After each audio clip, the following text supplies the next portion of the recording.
Hi friend, come on in. I'm making pumpkin oatmeal cookies today. I love to keep a well-stocked pantry so I can whip up our favorite things when we want. Saves me the time and energy of having to go to the grocery store, and it cuts back on those pesky impulse buys that always seem to find their way into the cart. So why don't you come on in and join me as I make some pumpkin oatmeal cookies.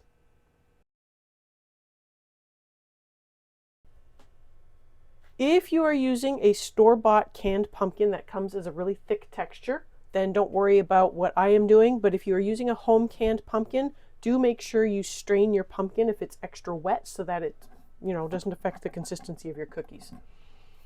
So that is what I had to do when I got started. So on to the actual recipe. I will have the recipe in a card at the end so you can screenshot it and have it.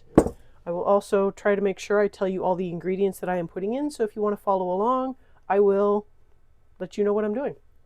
I am going to be putting in 1 cup of sugar.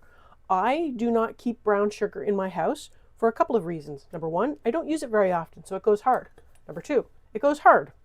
Number 3, it is really easy to make, and it is especially easy to make it on the fly while you are making a recipe. All you have to do is just add extra molasses or molasses to your recipe. So if you have brown sugar, do 1/2 cup each. 1/2 cup granulated sugar, 1/2 cup brown sugar. If you do not keep brown sugar in your house, but you have molasses, just add in 1 cup of white sugar or granulated sugar, and then you can add some molasses. So I have 1 cup of sugar in here. I will be adding in 1/2 cup of shortening. If you would prefer to use butter, go right ahead. If you would prefer to use coconut oil, go right ahead. You might need to soften some of those, so definitely make sure your butter is at least room temperature. Coconut oil might need to be softened just a little bit. Sometimes that's a little more firm at room temperature than needed. And if you measure your sugar first, you can use the same cup. It's all about saving dishes here. Because I wash the dishes, so I want to save on the washing. Okay, get that all in there.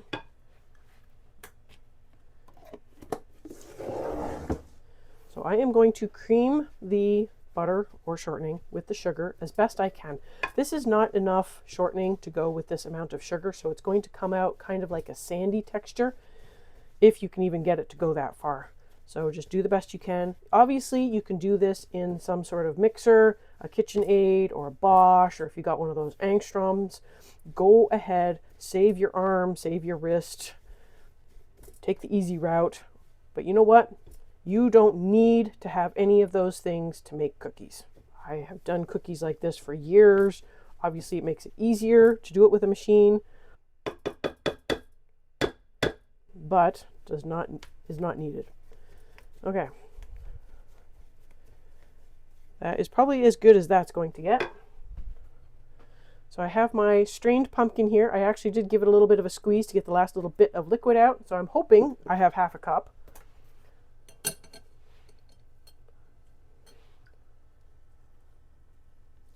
Oh, look at that. Perfect. Might have some trouble getting it out. Okay, there we go.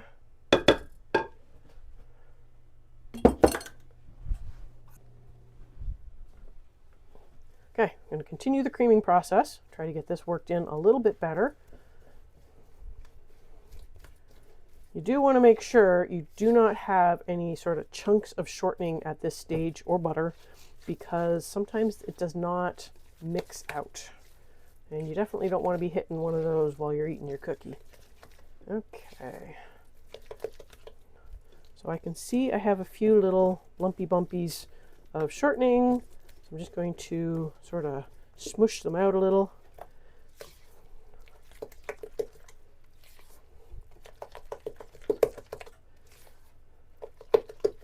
Okay, that looks pretty good. I am going to add 1 teaspoon of vanilla. Yeah, I'm just eyeballing it, because can you ever have too much? You probably could have too much vanilla, let's be honest here. But, okay, give that a quick mix. Okay, I got 1 egg. I have heard that if you don't want eggshell, you crack the egg on the counter on a flat surface. I either mash the egg so badly that half the egg is on the counter, or I don't crack it hard enough and then I have to jam my thumbs in and I get eggshell anyway. So you know what? Do what works for you. Okay, let's get that all incorporated. This is a one bowl. I'm a one bowl girl. I really don't like using more bowls than I need. If I absolutely have to use another bowl, I will. But most of the time, I just make one bowl work. So I will show you how to make that work. Okay, still a couple of little bumps in there. Okay. We're going to put the molasses in before I forget. So you probably want anywhere between a teaspoon and a tablespoon of molasses. Depends on how dark of a flavor you want. So if you want a light molasses, you put in like a teaspoon. If you want it darker, add more. Okay, so I'm going to put in about a half teaspoon of salt.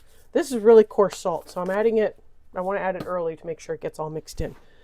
Then I need, make sure I'm putting this in the right order. Okay, now I want to do I want to do the pumpkin first, pumpkin spice first. So I need 1 teaspoon of that. There we go. And then the cinnamon, I want 1.5 teaspoons. So I actually have a half tablespoon, so that is 1.5 teaspoons. If your spices have been sitting in your cupboard a little on the long side, you might need to cook up 1 cookie and give it a taste and see if the spice level is where you want it. My spices are not the freshest spices, but I think that this level will work fine for me. Okay, get that all mixed in. Okay, now at this point, I want to add the oats, flour, and the baking soda all at once on top, and I'm going to give it just a light little mix, and then I'm going to combine everything together. That's the one bowl thing. You just sort of mix your dry on top just lightly, and then you combine it all in, and everything is good. So I need to get a half teaspoon measuring spoon, since I apparently forgot to grab one earlier. So I'm going to do half teaspoon of that. Normally I would put the flour in first, but hey, we're just rolling with it. So I like to buy my flour by the 25 or 50 pound bag. And I need to add 1.5 cups.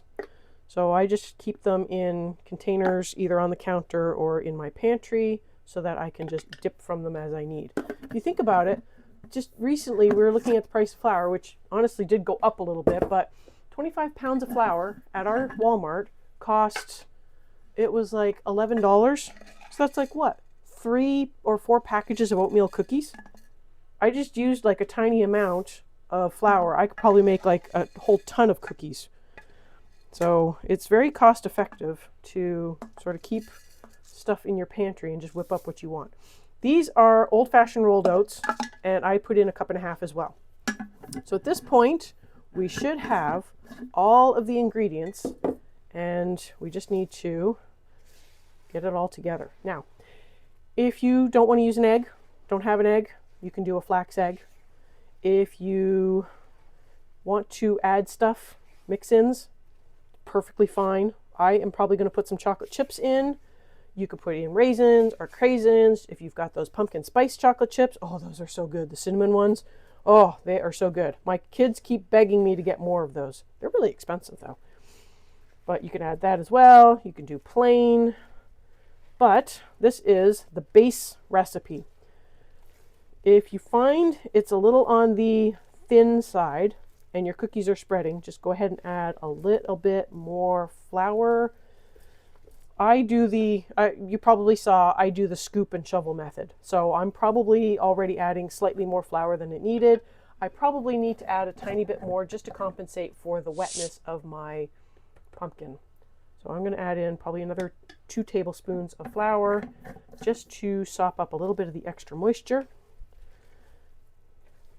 Other option would be you could refrigerate it, and that will help sort of stiffen things up and sop up the extra moisture because the oats are like little sponges. Okay, I am going to track down some chocolate chips. I'm going to get these in here, and then we just need to tray it up. If you know someone who would like this recipe, or, you know, hint, hint, you want someone to make it for you, go ahead and share the recipe. So maybe they will get the hint and they'll make them for you. Are you subscribed? That's the best way to find out when my next recipes are coming out. I love to cook from my pantry, and I have a pile of recipes that I want to share with you. Okay, I have a Silpat lined cookie sheet. Yes, I'm using my cookie sheet upside down. I'm using convection bake on my oven, and apparently convection bake works better on a rimless sheet. So turn it over, instant rimless sheet. Okay. I have a mega huge cookie scoop. This is probably going to be way too big for the size of cookies I want, so I'm only going to just barely fill it. Take a little bit out. So probably like that. That'll probably be a decent amount. And away we go. So I don't want to put these too close to the edge, just in case they decide to, get a little spready on me. These will go into a 350-degree oven for about 13 to 15 minutes.